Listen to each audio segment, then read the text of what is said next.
নমস্কাৰ বন্ধুসকল, আমি যোৱা ভিডিঅ' 2 নম্বৰ ভিডিঅ'ত আমি এইটো আলোচনা কৰিছিলোঁ অখণ্ড সংখ্যাৰ পূৰণ তে পূৰণ প্ৰক্ৰিয়া সাপেক্ষে আবদ্ধ বিধি তে আগতে পূৰণ এইটো 3 × 3 6 5 × 30 এইকেইটা অখণ্ড সংখ্যা হয়ে।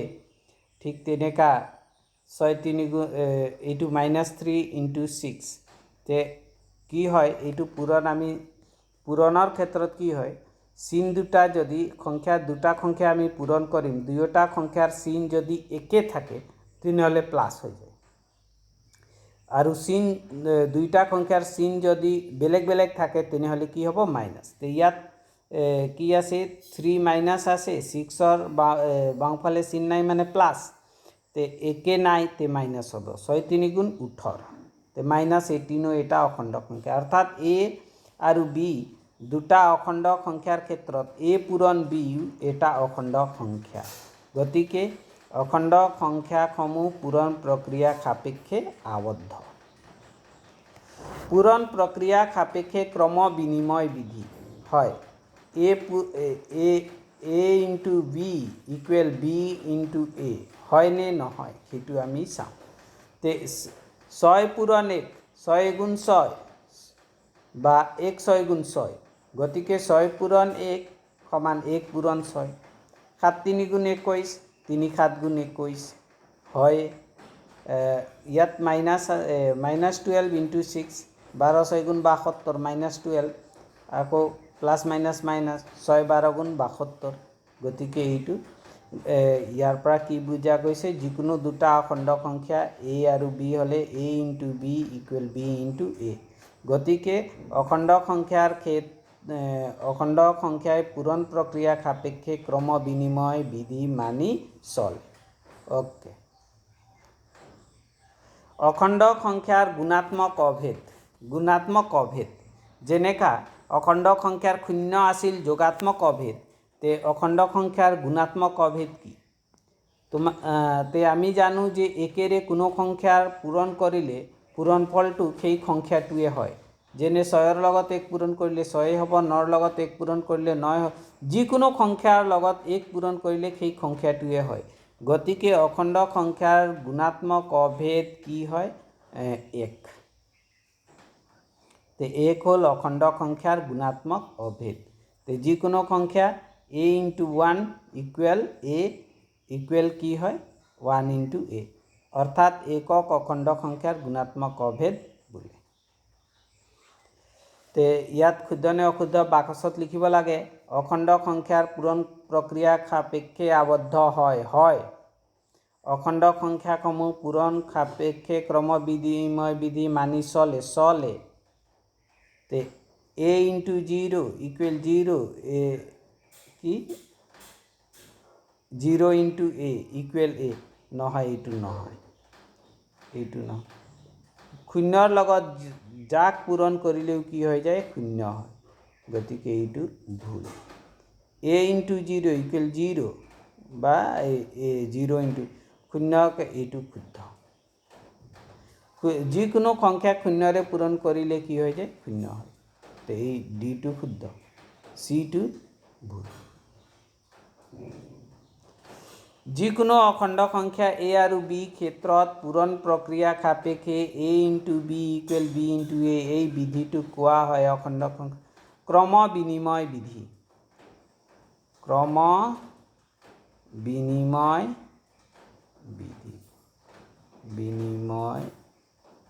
বিধি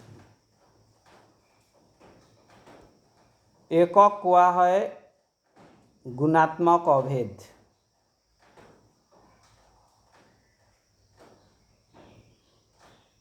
অখণ্ড সংখ্যাৰ কি এইটো গুণাত্মক অভেদ তাৰ মানে যিকোনো অখণ্ড সংখ্যাক একেৰে পূৰণ কৰিলে সেই সংখ্যাটোৱে থাকে। তে পূৰণ প্ৰক্ৰিয়া সাপেক্ষে অখণ্ড সংখ্যাৰ সহযোগ বিধি তাৰ মানে যিকোনো তিনটা অখণ্ড সংখ্যা a b c হলে a × b whole into c equal a × b × c whole. তো এতিয়া এইটো অখণ্ড সংখ্যাৰ ক্ষেত্ৰত মানি চলে।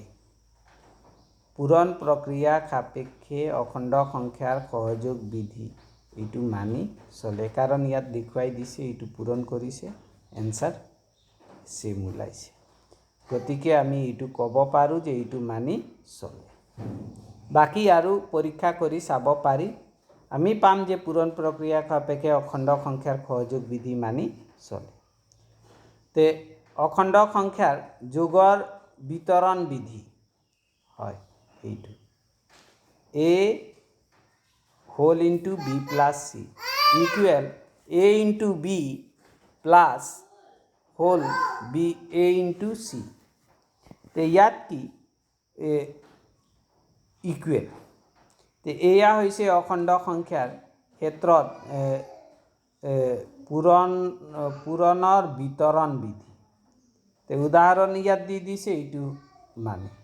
তে কি হয়, অখণ্ড সংখ্যা যোগ সাপেক্ষে পূৰণৰ বিতৰণ বিধি মানি চলে, কিন্তু বিয়োগ সাপেক্ষে পূৰণৰ বিতৰণ বিধি মানি চলেনে সেইটো চাওক। তে বিয়োগ সাপেক্ষেও অখণ্ড সংখ্যাই পূৰণৰ বিতৰণ বিধি মানি চলে, এইটো দি দিছে চলে। নেক্সট, তোমালোকে বেলেগ বেলেগ সংখ্যালৈ পৰীক্ষা কৰি চোৱা। এইটোত পৰীক্ষা কৰি চাব লাগে মিলে নে নিমিলে। তে ইয়াত দি দিছে 3 ইনটু 0 ব্ৰেকেটত আছে 3 ইনটু 0 কি হৈ যাব, এইটো 0 ইনটু -9। তো 0ৰ লগত যিকোনো শূন্যৰ লগত যিকোনো পূৰণ কৰিলে কি হৈ যাব, শূন্য, তাৰ মানে ইফালে হৈ গ'ল শূন্য, not equal to 3 into 0 into -9। তো এইটো হৈ যাব 0 ইনটু 0, এইটো ইকুৱেলে হ'ব, নট ইকুৱেল দিছে, তাৰ মানে এইটো ভুল। শূন্য যদি পূৰণত থাকে তেনেহ'লে সব শূন্য হৈ যায় আৰু এইটো ইকুৱেল। নেক্সট এইটো দিছে সহযোগ বিধি, এইটো 6 ইনটু -5। তো কি হ'ব, প্লাছ মাইনাছ মাইনাছ 6 5 গুণ 30 ইনটু 11 11 3 গুণ 33 কিমান হৈ যাব, 330। বাওঁফালে হৈ যাব -330, ইফালে প্লাছ মাইনাছ মাইনাছ 11 5 গুণ 55 -55 ইনটু 6 তে -330 ইকুৱেল আছে, ইকুৱেল হ'ব শুদ্ধ। চি 10 হোল ইনটু -5 প্লাছ -7 কিমান হৈ যাব, তাৰপিছত 10 ইনটু -5 প্লাছ 10 ইনটু -7, তাৰ মানে এইটো পূৰণৰ বিতৰণ বিধি, এইটো শুদ্ধ। তে পূৰণ ফল লিখা, তে ইয়াত লিখি দিওঁ 6 পূৰণ -10। তে দুইটা চিন বেলেগ বেলেগ আছে, তে চিন হ'ব -6 × 60। এইটো -4 -5 পূৰণ কৰিব লাগে, দুইটা চিন একে আছে, একে হ'লে প্লাছ হৈ যায়, তে 4 5 গুণ 20 চিন প্লাছ হৈ যাব। যদি একে জাতি চিন হয় তেনেহ'লে প্লাছ, যদি বিপৰীত হয় তেনেহ'লে মাইনাছ। তো ইয়াত কি আছে, -12 ইনটু 0 ইনটু 3। তো পূৰণৰ ক্ষেত্ৰত যিকোনো যদি শূন্যৰে পূৰণ হয় তেনেহ'লে সব হৈ যায় শূন্য। এইটো 6 5 গুণ 30, এইখিনি হৈ গ'ল 30, পূৰণ কি হৈ গ'ল -8, তে চিন কি হৈ যাব মাইনাছ, 8 3 গুণ 24 -240, আৰু এইটো আকৌ মাইনাছ কি হৈ গ'ল -5। তে এতিয়া -240 ইনটু -5, তে চিন দুটা একে, তে চিনটো হৈ যাব এতিয়া প্লাছ। তে প্লাছ হৈ গ'লে আমি এনেকাও কৰিব পাৰিম 8 5 গুণ 40 ইফালে হৈ গ'ল +40 আৰু 6 5 গুণ 30 ইফালে হৈ গ'ল 30 তে 4 3 গুণ 12 1200 এনসার হব 1200 এইটো -5 এইটো আৰু এটা ফৰ্মুলা আমি পাইছিলোঁ যদি বিয়োগবোৰ জোড়া থাকে বিয়োগবোৰ যদি জোড়া থাকে তেনেহলে চিনটো কি হৈ যায় প্লাস আৰু বিয়োগ যদি জোড়া না থাকে তাৰ মানে বিয়োগৰ সংখ্যা অযুগ্ম থাকে তেনেহলে চিনটো কি হয় মাইনাস তো ইয়াত দুটা বিয়োগ আছে গতিকে জোড়া আছে বা যুগ্ম আছে তো কি হৈ যাব চিন প্লাস হৈ যাব তে 6 5 গুণ 30 আৰু ইফালে 8 5 গুণ 40 40 আৰু পূৰণ 30 কি হৈ যাব 4 3 গুণ 12 1200 ইফালে এইটো 5 5 গুণ 25 মাইনাস 250 ইনটু মাইনাস দে ইনটু 78 তো এইটো পূৰণ কৰি যি এনসাৰ আহে এইটো লিখি ল'ব লাগে মই কৰি দিয়া নাই আপোনালোকে নিজে চেষ্টা কৰিব লাগে নেক্সট বিতৰণ বিধিৰ মান নিৰ্ণয় কৰা তোমাৰ উত্তৰটো কাষৰ বাকচত লিখিবা এইটো নিজেই অলপ পূৰণ কৰি চেষ্টা কৰিব লাগে খুব ইজি নহয় খুব হাৰ্ড নহয় এৰি ল'ব নালাগে ইজিলি কৰি যাব লাগে এইটো যেনে এইটো 5 × 6 তে 6 5 গুণ 30 আৰু ইফালে +5 আৰু ইফালে -4 তে দুইটা চিন বিপৰীতধৰ্মী আছে তে চিন কি হৈ যাব এইটো মাইনাস আৰু 5 4 গুণ 20 তে 30 পৰা 20 গ'ল কি থাকিব 10 তে এইটো কৰি পেলাই চাই ল'ব লাগে বাকিখিনিও তেনেকা কৰি চেষ্টা কৰিব লাগে আপোনালোকৰ অসুবিধা হলে হোৱাটছআপত প্ৰবলেমটো দেখুৱাব আমি মিলি চেষ্টা কৰিম সলভ কৰিবলৈ যিকোনো দুটা অখণ্ড সংখ্যাৰ পূৰণফল 51 হলে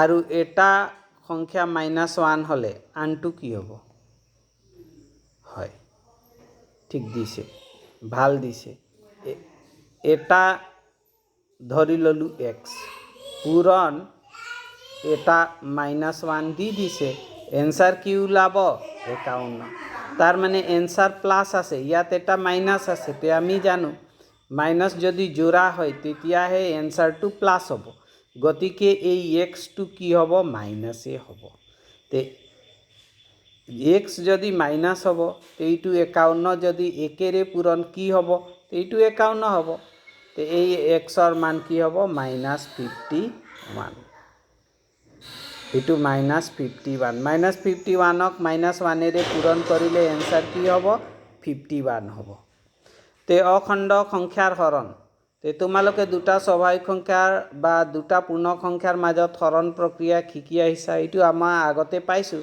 অৱশ্যে পূৰ্ণ সংখ্যাৰ ক্ষেত্ৰত হৰণ কাৰ্যত শূন্যৰে হৰণ সম্ভৱ নহয় বুলিও শিকি আহিছা বুলি কৈছে অখণ্ড সংখ্যাৰ ক্ষেত্ৰত হৰণ কাৰ্য সমাধান আমি এই কথাটো মন কৰিবলগীয়া হয় তে এইটো হয় তে এটা ধনাত্মক সংখ্যাক আন এটা ধনাত্মক সংখ্যাৰে হৰণ এটা ধনাত্মক সংখ্যা আন এটা ঋণাত্মক সংখ্যাৰে হৰণ এটা ঋণাত্মক সংখ্যা আন এটা ধনাত্মক সংখ্যাৰে হৰণ এটা ঋণাত্মক সংখ্যাক আন এটা ঋণাত্মক সংখ্যাৰে হৰণ তে এই বস্তুবিলাক এই পূৰণৰ নিচিনা ইয়াতো চিনৰ একেই চলিব আৰু হৰণটো কি যদি চিন দুটা একেই হয় চিন দুটা যদি একেই হয় তেনেহলে প্লাস হৈ যাব আৰু চিন দুটা যদি বিপৰীতধৰ্মী হয় তেনেহলে মাইনাস হ'ব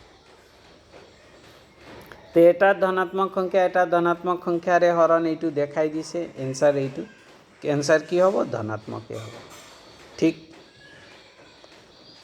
আনটো এটা ধনাত্মক সংখ্যা এটা ঋণাত্মক সংখ্যাৰে হৰণ এনসাৰটো এয়া ঋণাত্মক সংখ্যা দিয়ে দিছে এটা ঋণাত্মক সংখ্যা এটা ধনাত্মক সংখ্যাৰে হৰণ এনসাৰ এয়া ঋণাত্মক সংখ্যা দেখাই দিছে তো এইবিলাক আছে এটা ঋণাত্মক সংখ্যা এটা ঋণাত্মক সংখ্যাৰে হৰণতে চিন দুটা একে হ'লে কি হৈ যাব ধনাত্মক হ'ব এইটো ইতিমধ্যে আমি কৈছোঁ একে জাতি হ'লে এইটো হৈ গৈছে ঠিক আছে তে উদাহৰণ আৰু ইয়াত কেইটামান দি দিছে ইংগিত ইয়াত হিণ্টটো দি দিছে আপোনালোকে কৰি চাবও পাৰে তে বন্ধুসকল আজি এই ভিডিঅ'ত ইমানতে সামৰিছোঁ নমস্কাৰ